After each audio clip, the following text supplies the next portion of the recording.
I have here two ESV verse-by-verse Bibles, and this is kind of a verse-by-verse week for me. I'm just recording some videos, and a lot of these Bibles are verse-by-verse. So what's interesting about these two is that obviously this one is older. It's been used a lot. I had this lent to me from my brother-in-law, and it's a 2007 ESV. This is a 2011 text. But they're both verse by verse, and another thing that's interesting, that's different about these, is that this is a single column format, and this is a double column format. So I thought I would show these, and I believe they're both still available. I think you can get these still on Amazon or maybe cbd.com. And both are good, but they're a little bit different from each other, and I wanted to show that. Now, as far as the dimensions, their footprint is really the same. As far as height and width, you've got here, over 9.5, maybe close to 9 7/8, and about 7 inches, or maybe 6 7/8 inches wide. And then this one is only about a 1.25 inches thick, whereas this one here is 1 7/8 inches. So you're looking here, and those aren't necessarily exactly right. I just wanted to get a ballpark there on those measurements.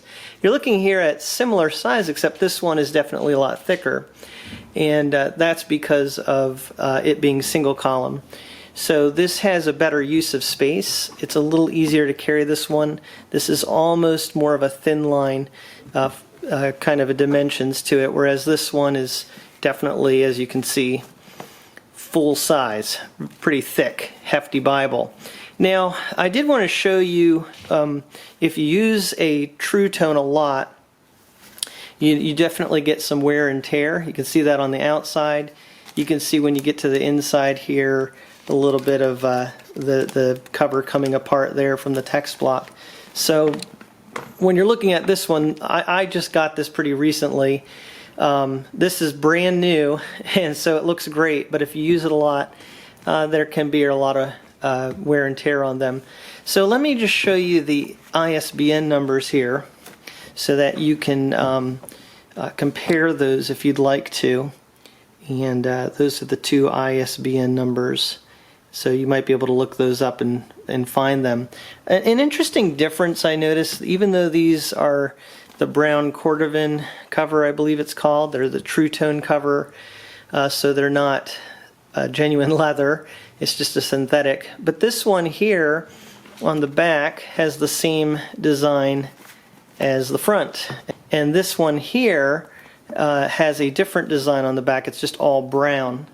So I thought that was interesting, and I think I actually like that a little better for some reason. But that's just my preference. So a lot of similarities, both put out by Crossway, and when you get into this one here, you can see what that single column format looks like versus the double column.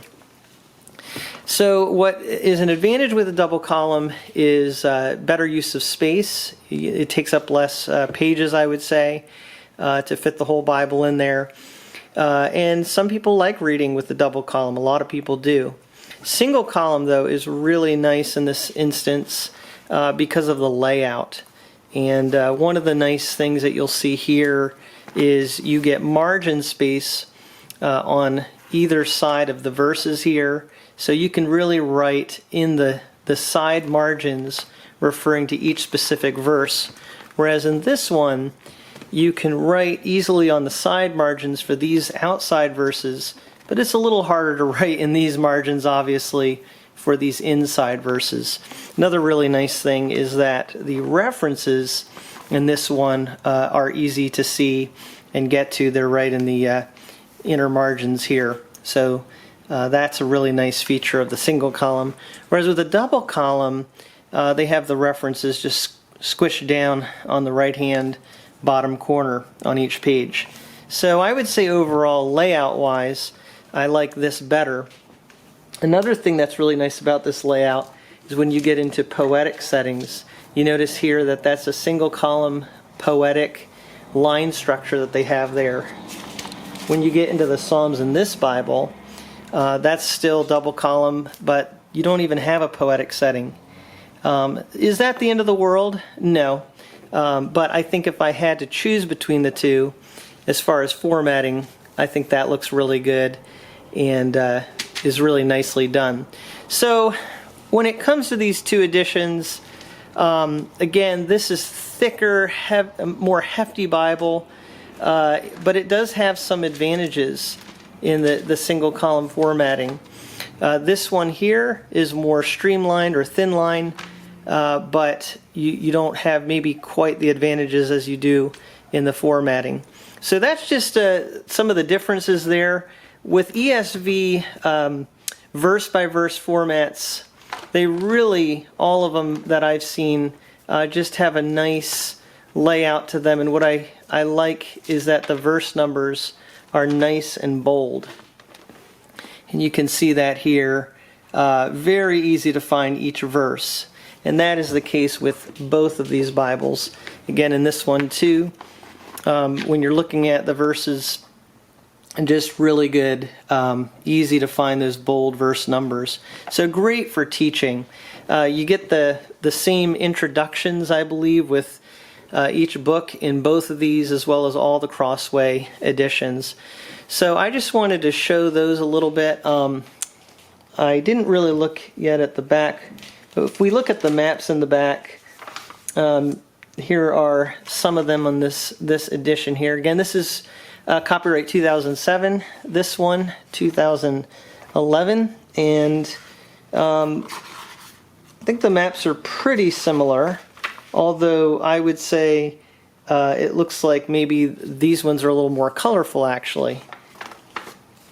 So not a whole lot different, but some minor differences with the maps.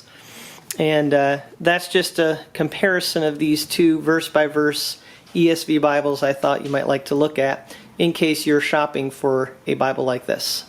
Thank you so much for watching this comparison from a Frisch perspective.